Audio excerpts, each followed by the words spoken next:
It was winter. A thick blanket of snow lay over the island of Sodor. All the engines were busy carrying passengers and goods from station to station.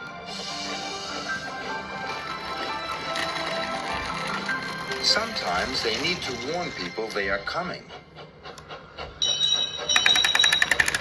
So steam engines blow their whistles.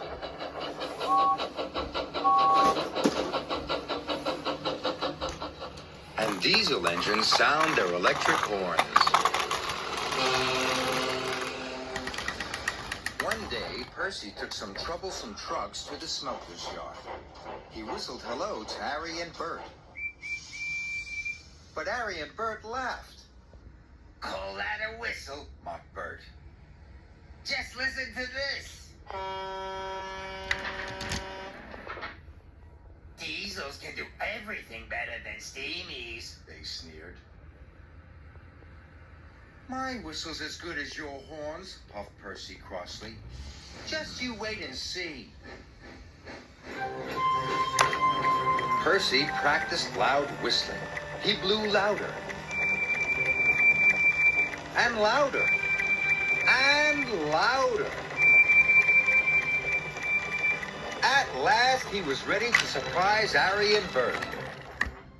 Later, Percy went back to the quarry.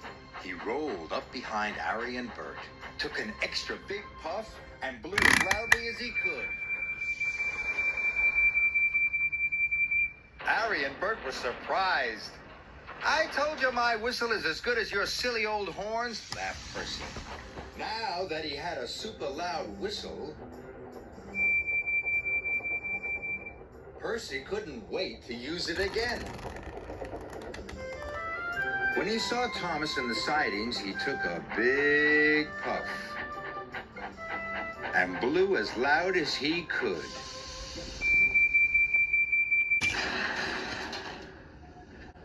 Thomas was cross. "That wasn't funny," he sniffed.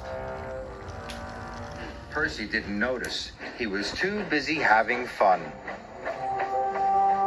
Percy saw Bertie the bus. He took another big puff and blew. Bertie skidded all over the road. "Percy!" he cried crossly. "You nearly caused an accident!" But Percy had already chuffed away.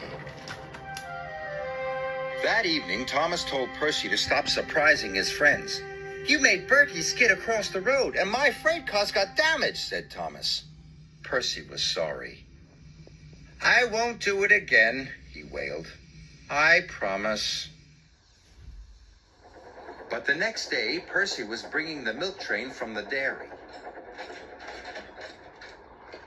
"I wish I could have one more loud whistle," he said to himself.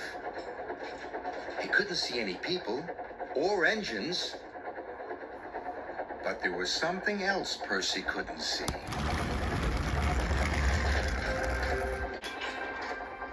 Trevor was taking food to the farm animals.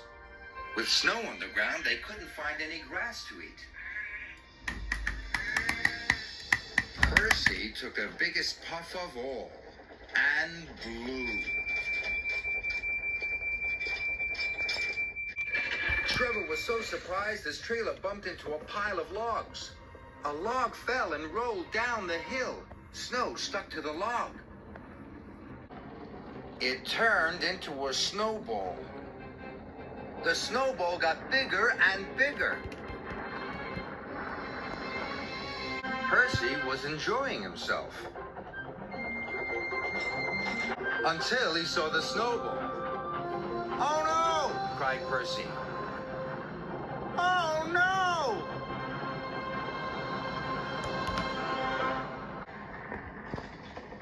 Luckily, no one was hurt, but his driver was cross.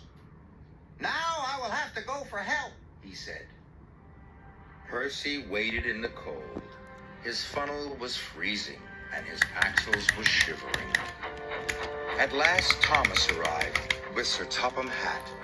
He was very cross indeed. "Whistles are for safety," he told Percy. not for playing games. You must only use your whistle when the time is right. Yes, sir, shivered Percy. And he promised to use his whistle properly from now on. The next day, Percy was a very quiet engine indeed. He didn't use his whistle once. But as Percy came out of the tunnel, he gasped. A big snowdrift had slipped onto the tracks. Percy heard Thomas. He was heading straight for the snowdrift. If he did not stop in time, he would have an accident. I must warn him, cried Percy. Percy took the biggest puff he had ever taken, and he blew the loudest whistle he had ever blown. Something must be wrong, cried Thomas. And he applied his brakes just in time.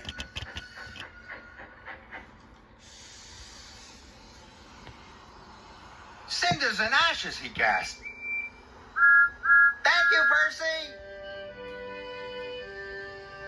That evening, Sir Topham Hatt came to the sheds. Well done, Percy, he boomed. You blew your whistle at the right time and saved Thomas from an accident. You are a really useful engine, and a safe one.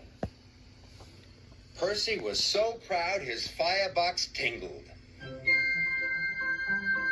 Percy uses his whistle safely now, and all his friends are glad to see him.